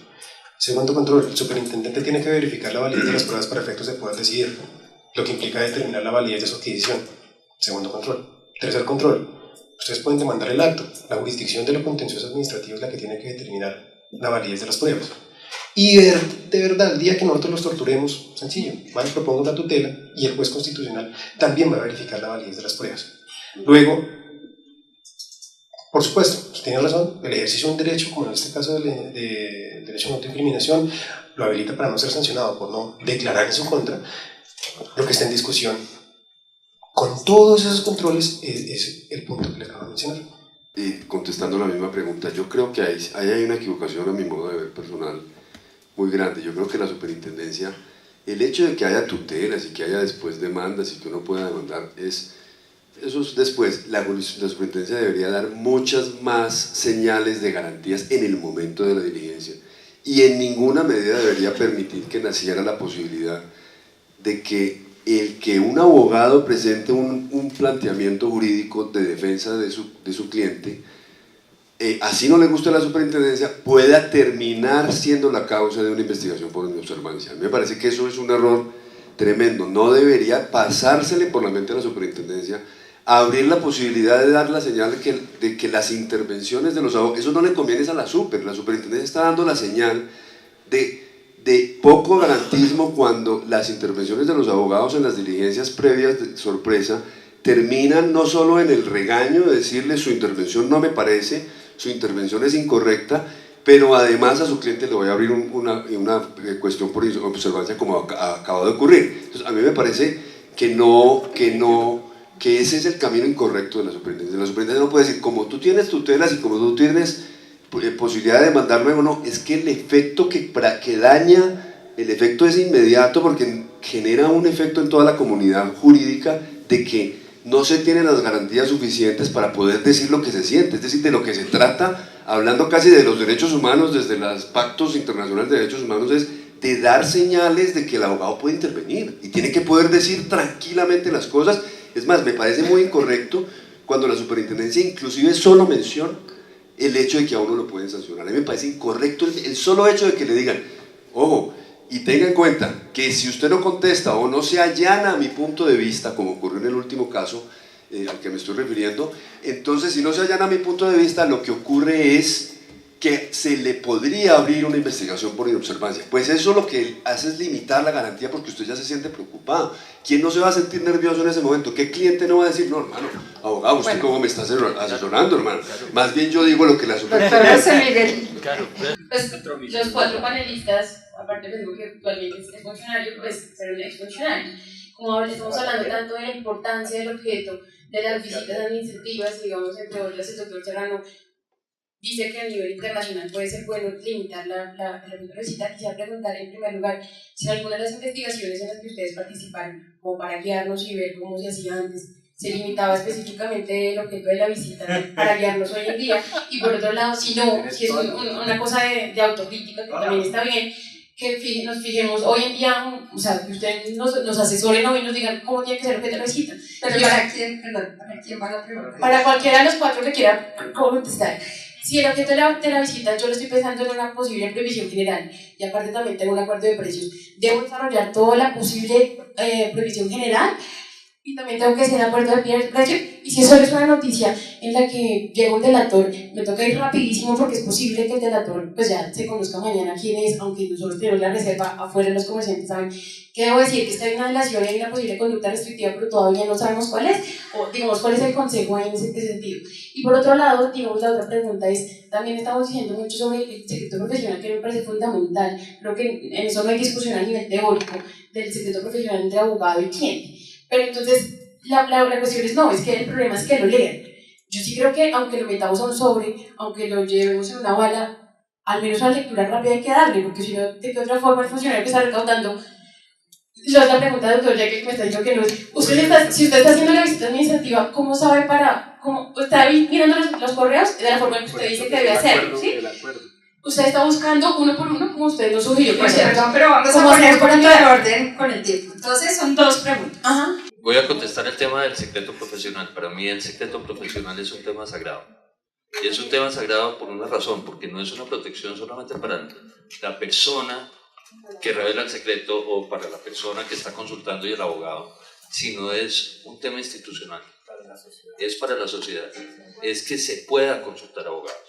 Y en esa medida, el punto del secreto profesional para mí es absolutamente secreto.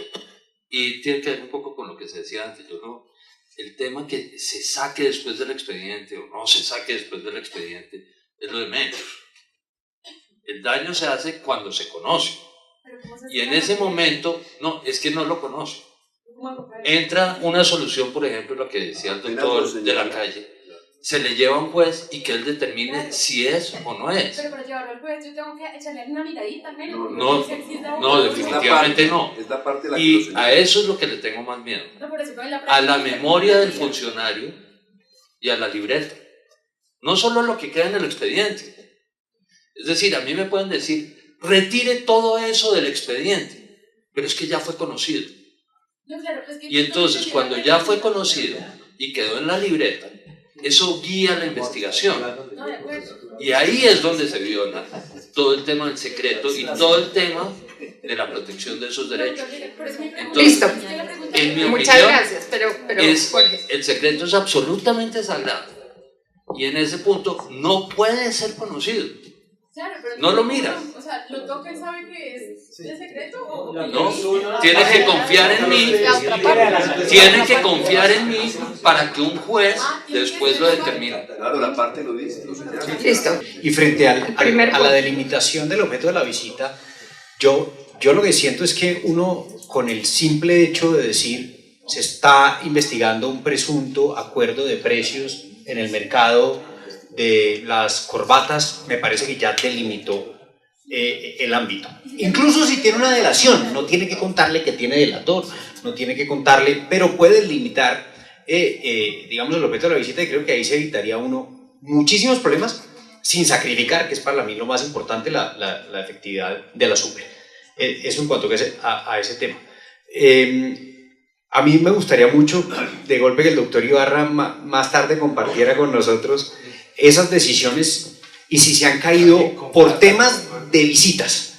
Yo sé que se han caído por caducidades, se han caído por... Pero ahorita... ok, ya. Porque por temas de visitas entiendo que no existe. Sí. Y con el tema del secreto profesional estoy totalmente de acuerdo, que la parte lo señale y se vaya para el juez. Yo quiero partir para la pregunta de una premisa del doctor Melo, en el sentido que sí hay un procedimiento para realizar las visitas administrativas. Y para esos efectos quiero muy rápidamente leer una sola línea de una resolución que traje para esos efectos, y dice lo siguiente.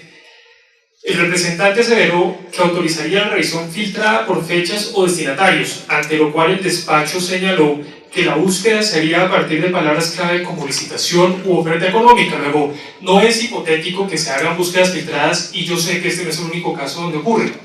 Si sí lo hacen, y esto es dentro del marco de un procedimiento, la pregunta es de qué depende de que a uno o al cliente le hagan la concesión de aplicarle este procedimiento selectivo, o cuál es el procedimiento que existe para esos efectos. Todo en el marco del procedimiento administrativo sancionatorio supone una armonización de lo que les estaba comentando. El respeto por los derechos de los investigados y una inclinación hacia la eficiencia de la actuación.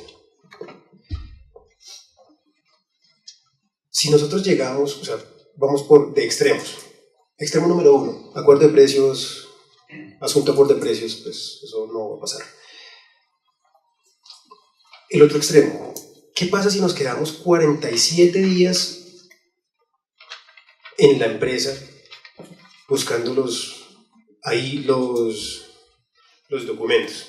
Pues primero, son 47 días de la empresa quieta. Yo creo que ustedes, sus clientes, los regañarían si, además de que tiene que enfrentar una investigación, tiene que tener la empresa quieta 47 días mientras nosotros buscamos. Luego, es necesario que, no por una necesidad de que estemos violando el derecho de defensa, no, de ponderar ambos derechos. Uno podría, en un caso En ese caso probablemente se trataba de circunstancias en las que el contexto lo permitía. Por ejemplo, hace 2 semanas estuvimos en una visita, teníamos una información, sabíamos, es un caso excepcional en que uno sabía preciso qué correo tenía que buscar, fuimos, cogimos el correo, hicimos el filtro allí, corroboramos lo que teníamos y nos fuimos. Visita de 2 horas, se pudo hacer allá, todo estuvo bien, porque el proceso lo permitía. Ustedes han presentado esto como si a nosotros nos encantara, ustedes me están pintando como un desocupado. Ustedes creen que a mí me encanta sacar 470 computadores de una empresa, me fascina. Y me encanta meter eso en Summation y buscar Mozart. Yo no tengo tiempo para eso. Eso que ustedes dicen de pesca, pues yo no sé ustedes cómo perciben las visitas, pero para mí no es negocio hacer pescas. Si yo pudiera hacer eso, el filtro en todas las veces en la empresa, como seguramente en ese caso se pudo, yo lo haría feliz, porque es que la investigación la haría ahí, es muy eficiente para mí. ¿Ustedes saben por qué no hay una regulación para los órdenes en los que las personas tienen que lanzarse del piso 12 de un edificio para suicidarse? No hay una regulación para eso, porque normalmente el derecho regula lo que normalmente las personas hacen. Por eso es que nosotros no tenemos una regulación en la que tiene que estar más o menos una apertura hecha para ir a las visitas. Es que, de verdad, ustedes, vea, esto lo digo, yo no sé cómo sería antes, no sé usted dirá cómo lo hacían antes, pero con sinceridad, para mí no es negocio irme mañana a la empresa suya. Para nada. A ver qué encuentro. 400 computadores. No es negocio porque yo no puedo administrar esa información. Me traigo un pajar para buscar una aguja. Entonces, ¿qué pasaría en ese caso? Pues de pronto, por las condiciones de la situación que se estaba dando, se pudo verificar ahí. Nosotros todas nuestras actuaciones lo hacemos tratando de garantizar al máximo posible y sin bajarnos de unos mínimos el derecho al debido proceso con todas las garantías que incluye. En otros casos, un cartel de 15 años, pues yo tendría que ser mucho monstruo pues para hacer en una tarde los correos de un cartel de 15 años. Ahorita estamos revisando, ¿cuánto llevamos? Como 5 meses revisando 1,5 millones de documentos. Y créame, nosotros no fuimos allá a coger el computador de todo el mundo. Nosotros preparamos nuestras visitas. Esa visita la preparamos con 2 meses de antelación. Pero es que lo que pasa es que un cartel de 15 años pues tiene muchas comunicaciones. Claro, los correos electrónicos sin duda son una pieza probatoria muy importante. Pero yo también creo que es muy ingenuo pensar que los carteles se van a seguir documentando a través de correos electrónicos. El doctor Francisco Melo, que le encanta pensar mal, pues debe considerar que la gente que afuera siempre está procurando cómo borrar todo rastro, pues ya nadie va a bajar correos electrónicos. Entonces yo creo que el gran reto, el gran desafío para la superintendencia es buscar esquemas de investigación, empezar a migrar de otra forma. Entonces nos ahorraríamos toda esta discusión. Yo nunca he visto, por lo menos que yo conozca, me podrá decir el doctor Francisco, alguna investigación que haya derivado de un estudio económico. Sí. ¿Sí? Ah, bueno. Estoy llevando 3. Ah, bueno, me encanta. Yo, digamos, lo que he visto es que la actividad de la SIG en los últimos años pues prácticamente ha derivado de delatores. No. Pues, lo que yo he visto, no es lo que yo he visto. Entonces, yo quisiera, aprovechando que acá hay un experto forense, el señor Bail, que nos diga si desde el punto de vista técnico ahí puede haber conceptualmente algo de interceptación o registro de documentos, cuando se llevan eso hacia el laboratorio forense.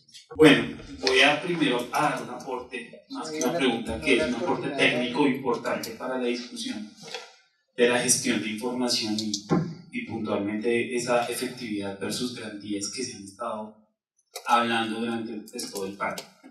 Y es que yo creo que para una persona revisar, en promedio un computador tiene, en mi experiencia, de 2.5 a 3 millones de elementos, un solo computador.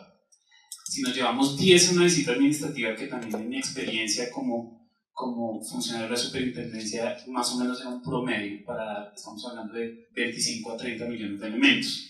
Si nos ponemos a revisar uno a uno de esos elementos, pues no nos tomarían 45 días, como dijo el doctor Francisco, sino que tenemos que pensionar más o menos a la gente de la empresa y a la gente de la entidad. Tomaría años. Es decir, yo no me he leído, yo soy ingeniero, no leo tanto como un abogado, nunca me he leído, y yo en lo que llevo de mi vida no me he leído 30 millones de folios. No sé si alguien ya lo ha hecho. Entonces, ese elemento del volumen de datos y el Big Data que pasa en las visitas administrativas se tiene que gestionar. Y la gestión no es haciéndola directamente en la visita. Se pueden hablar las dos cosas técnicamente, sí se pueden hablar. ¿Cómo? Uno, afinando el alcance de la visita administrativa, no dejando alcances tan amplios. Y dos, permitiendo seleccionar los vectores de investigación, llámese palabras clave o cualquier otro elemento, seleccionándolos dentro de la averiguación preliminar y después documentando los nuevos vectores que puedan llegar. Podrá aparecer la palabra pitufos, podrá aparecer la palabra kiosco más adelante, pero todo esto se puede ir documentando ex post, como mencionaba el doctor de la calle. Entonces sí se puede hacer no una pesca, como mencionaba el doctor Jekyll, pero sí una pesca controlada, por decirlo de una manera. Vamos a pescar truchas, vamos a pescar bagres, etc. Otros tipos de pescado. Pero se puede hacer técnicamente. ¿Sí? Lo que sí no se puede es simplemente seleccionar la información, además porque desde el punto de vista de la investigación pierde un poquito de eficacia en el sentido de que pueden borrar correos electrónicos y es válido, ¿sí? En medio del susto, lo que sea, ¿sí? Sin dar algún juicio de valor. Se pueden borrar correos electrónicos y pues eso no, si se hace la búsqueda ahí mismo, pues no se va a poder llegar a esos elementos. Entonces sí se perdería un poco esa eficacia.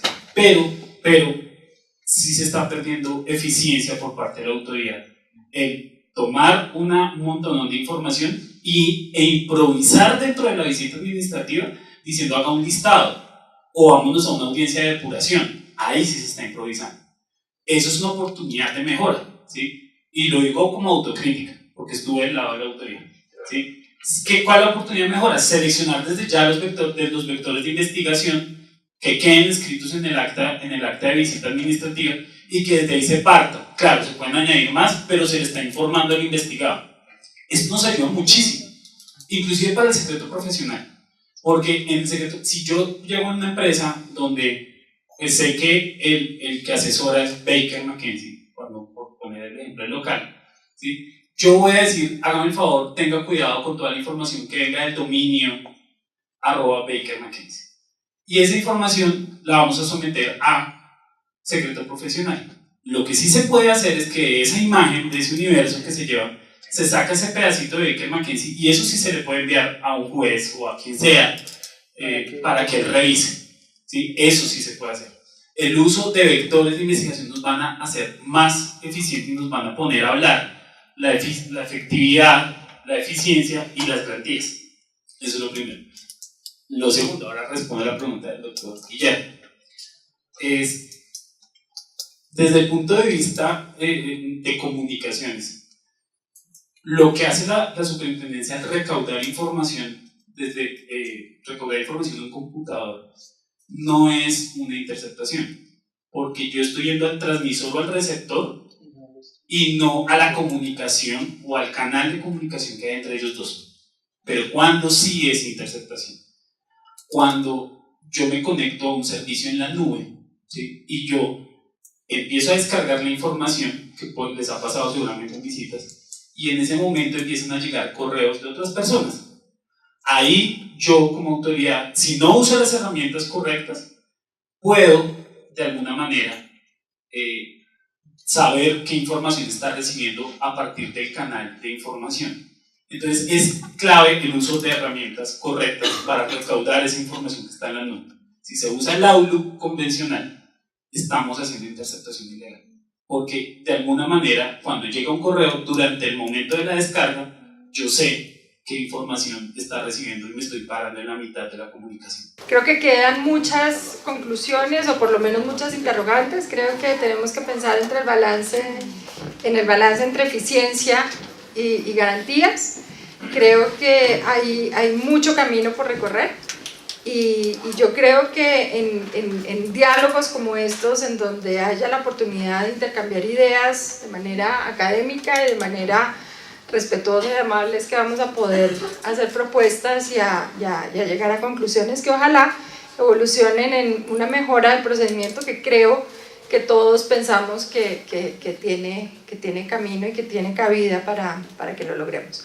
Afuera van a encontrar un refrigerio y unas viandas.